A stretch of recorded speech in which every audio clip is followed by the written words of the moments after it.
मुझे याद है ये लोहे का पुल आगरा लखनऊ एक्सप्रेस वे पर, ये देश का इकलौता ब्रिज है, इसमें कोई ट्रेन नहीं रोकी गई, बिना ट्रेन रोके ये ब्रिज बन गया।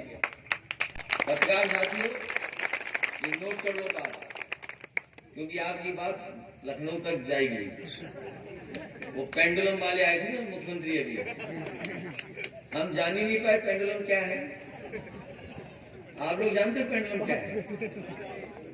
अरे किसान भाइयों, पेंडुलम जानते कि नहीं जानते? सच में पेंडुलम नहीं जानते? तो मुख्यमंत्री जी कौन से पेंडुलम की बात कर रहे थे? ये जो ब्रिज बना है, ये ऐसा ब्रिज बना है आगरा लखनऊ पे, लोहे वाला, 8 लेन का है, 8 लेन का। आप पूरा यहां से कलकत्ता चले जाना, अगर कहीं आरओबी आपको 8 लेन मिल जाए तो हमें बताना। यहां से लेके कलकत्ता तक ये रेल पटरी जाती है कलकत्ता तक, अगर कहीं एक भी पुल मिल जाए 8 लेन का हमें बताना।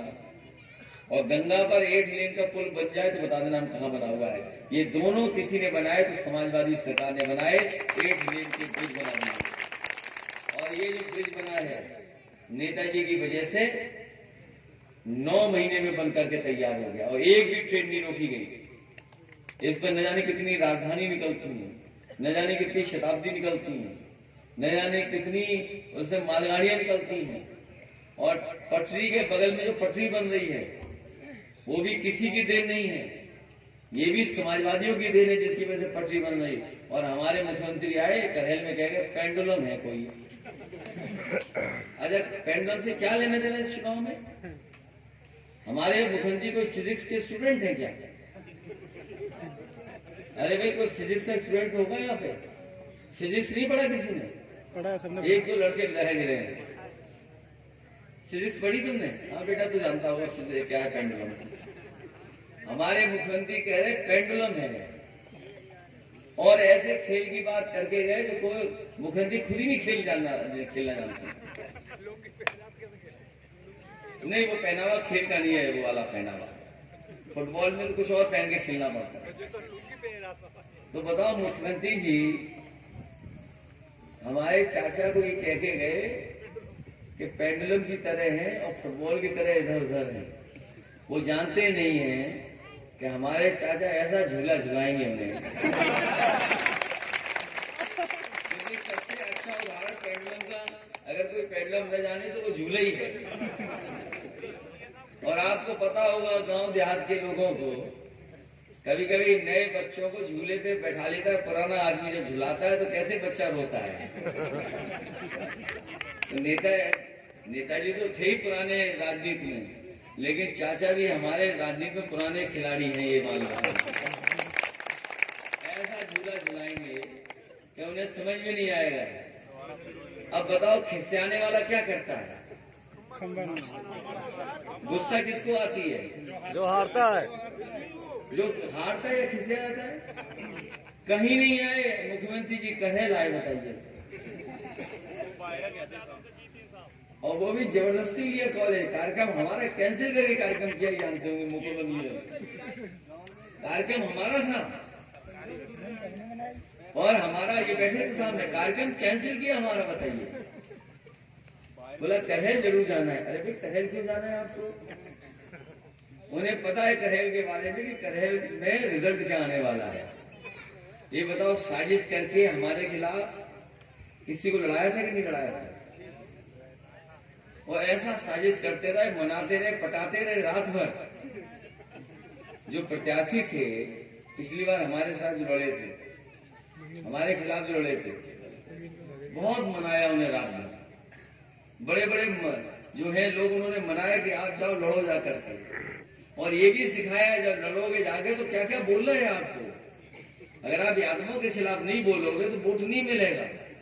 अच्छा, आप मुझे समझाओ, आप लोग दिल्ली में मंत्री हो कोई, और बताओ विधायक बनना चाहेगा? अच्छा, आप खुद बताओ, कोई हमें ये गलत समझा दे राजनीति का। चलो, हम तो एमपी छोड़ करके विधानसभा इसलिए लड़ रहे थे कि चलो कोई और सरकार बना लेंगे हम, तो हमारी इच्छा तो कुछ और थी, मान लीजिए सरकार बनाने की हमारी मांग। तो हम तो एमपी थे इसलिए लड़ रहे थे। जो दिल्ली का मंत्री हो और एमपी हो, वो क्यों लड़ रहा था? वो इसलिए लड़ रहा था कि पाल लोग हमसे खिलाफ हो गए, पिछड़े हमसे खिलाफ हो गए। ये बात समझ लेना, बीजेपी पिछड़ों की और हमारे जो गांव में रहने वाले लोग हैं उनकी पार्टी नहीं है। कभी हमारे आपके बारे में नहीं सोच सकती। हम कहते हैं अगर है तो हटाइए बाबा मुख्यमंत्री जी को, बना दीजिए एक पाल को वहां पर मुख्यमंत्री, और हम समर्थन देने के लिए तैयार हैं। हम अपने 100 विधायक उन्हें समर्थन देने को तैयार हैं। बताओ, हमने मौर्य जी के लिए कहा था कि नहीं कहा था? ये जो ज्यादा बोलते हैं, इनकी पूरी जिंदगी सी में कि चमचागिरी करो केवल। हमने कहा कि अगर मुख्यमंत्री बनना चाहते हो तो ले आओ 100 विधायक, और 100 विधायक हमारे ले लो, बना लो सरकार अपनी। हम तो अभी भी कहते हैं, क्या लीजिए, आप क्यों नहीं लेते हो?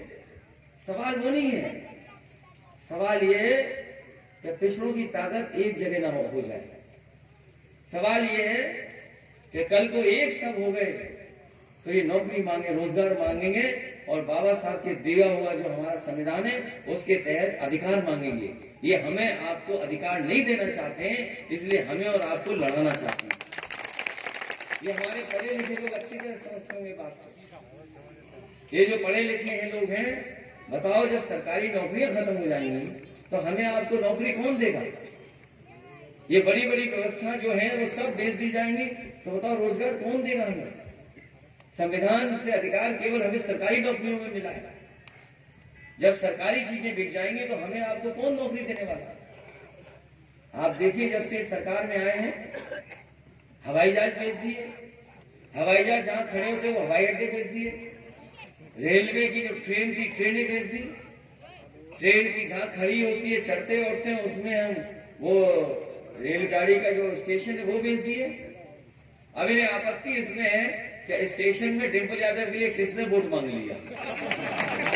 अरे जो होगा वोट मांगने वाला, हो सकता है करहेल का ही हो। अब उसकी जांच चल रही है कि स्टेशन पे वोट किसने मांग लिया। चुनाव है तो वोट तो मांगे जाएंगे, और फिर जहां मिल जाएगा मौका वहां वोट मांगा जाएगा। तो इसलिए आप इन लोगों से सावधान रहें, बीजेपी वालों से। इन्हें कोई गरीब से और पिछड़ों से, दलितों से, उनके सम्मान से कोई लेना देना नहीं है। हजारों साल से, कितने वर्षों से हम लोगों को पीछे किया हुआ है। कभी अधिकार नहीं देना चाहते ये लोग। और ये हमारे जो मुख्यमंत्री जी परिवारवाद की बात करते हैं।